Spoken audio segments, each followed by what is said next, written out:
the theme for this week just seems to be flexibility, because after what I talked about in my vlog yesterday, Tuesday, about how I had to kind of mess with my schedule a little bit and make room because I realized that a client's book was going to be 10,000-ish words longer than we had originally planned, the weather decided to do a thing and there's a winter storm heading towards Dallas. Now, I won't lie, after last year's ice apocalypse, during which we lost power off and on, but mostly off for, 3 days in a row at least, maybe 4, I can't remember, and the temperatures were like Arctic outside, I'm a little bit nervous, but this storm doesn't look to be near as bad as that one by all metrics. It's not gonna last as long, the temperatures aren't quite as cold, at least in this area of Texas. The anticipated snowfall is not nearly as much, but there's still a chance. I'm pretty sure most schools are going to be closed tomorrow, Thursday, so that's gonna be a snow day, and we'll just keep our fingers crossed that the power stays on.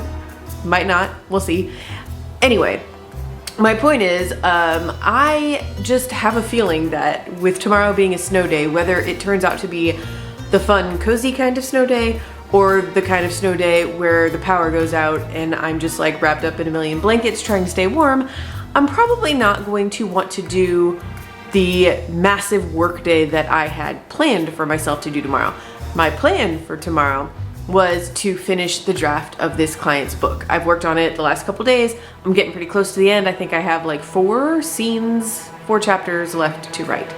And yeah, that's not something I want to do on a snow day. And today is Wednesday, which is my dedicated work on my own book day. And I think I'm just gonna switch that around. So what I did today is this morning, I got up, did some errands. I went to the grocery store and got some supplies. I got some ingredients to make potato leek soup later because that just sounds like a good snow day meal. And I'm gonna do that later this afternoon. And Lisa's live stream is coming up in about 15 minutes. And I'm hoping that, those sprints are going to, help me get through at least the climactic big battle scene of this book. Cause that's really pretty much where I am. There's I have a little mini battle coming up and then the big battle. That's what I'm working on today. And then the last 2 chapters are denouement chapters. They're a lot shorter. I can tell just from the outline, they're gonna be a lot quicker. And if I don't get them done today, that's okay. I can do them Friday morning and I'll still be on track. If I can get the whole thing finished today, that would be a bonus. And then tomorrow will just be a snow day and I'll work on my book. And yeah, that's my plan, switching things around. So let's make some coffee and get to sprinting.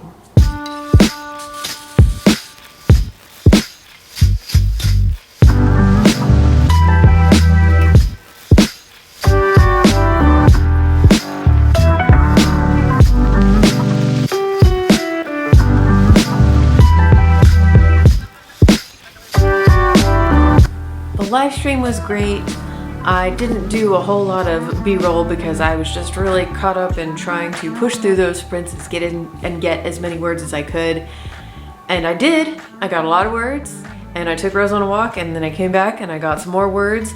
And I just, that thing, those of you who are outliners, when you suddenly feel like you have been writing the same scene in your outline for weeks. I mean, I'm exaggerating obviously a lot, but this one scene that looked short in the outline is not so short. And I realize in looking at it more closely, it's my fault because it's one of those things where every sentence summarizes something that actually takes pages and pages to write, Not all scenes come out like that in outlines, but this is just one of those scenes. There's so much happening and I just feel like the end of this draft keeps moving farther and farther away.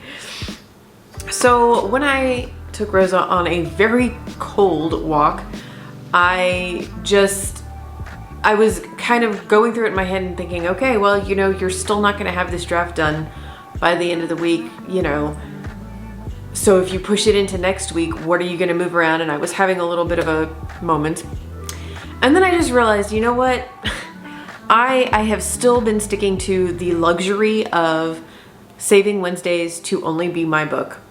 And I'm just in a situation now where at least for the next 3-4 weeks, I don't have that luxury. And when I got home and I looked at my calendar and I started playing again with how can I shuffle things around, some clients' work, like my finish dates, were just getting too close to the actual deadline for my comfort.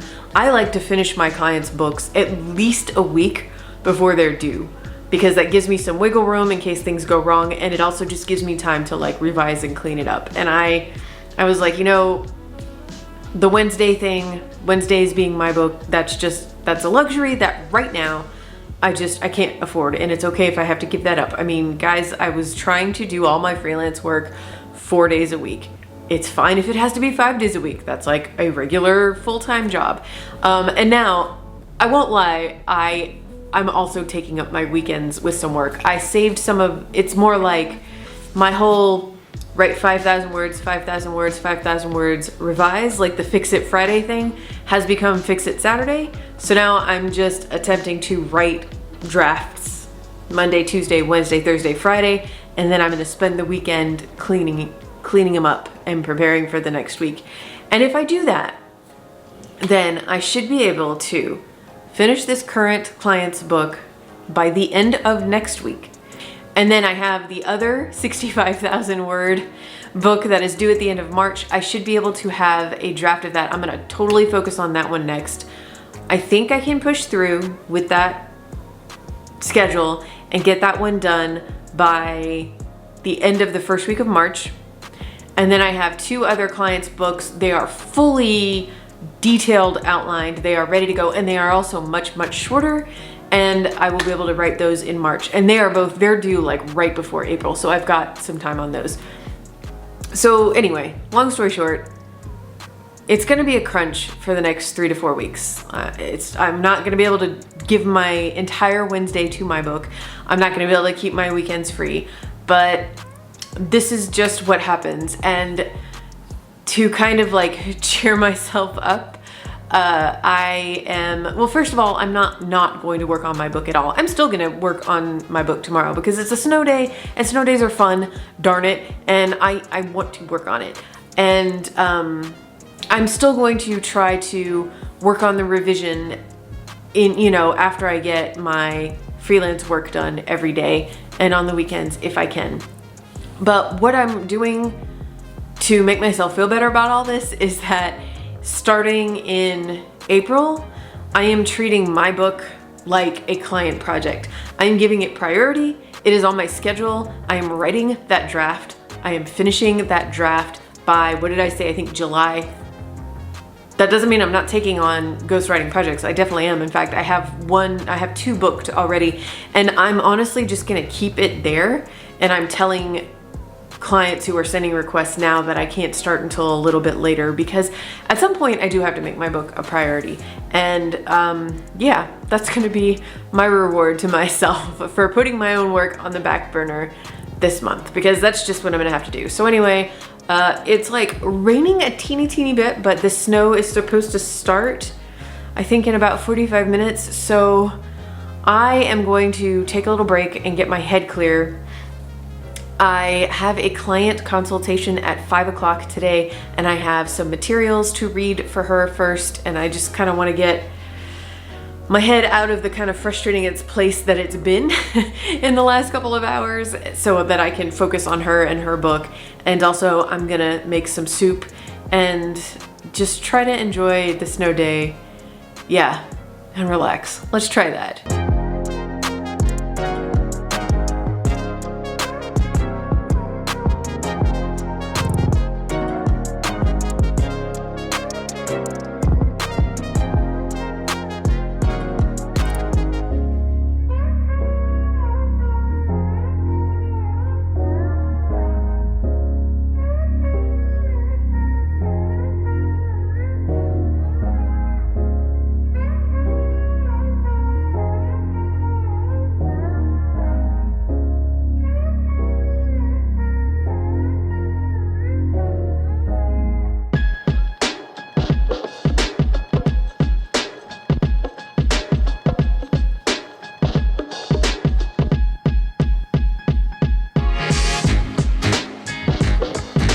Happy snow day, everybody. It is absolutely lovely outside.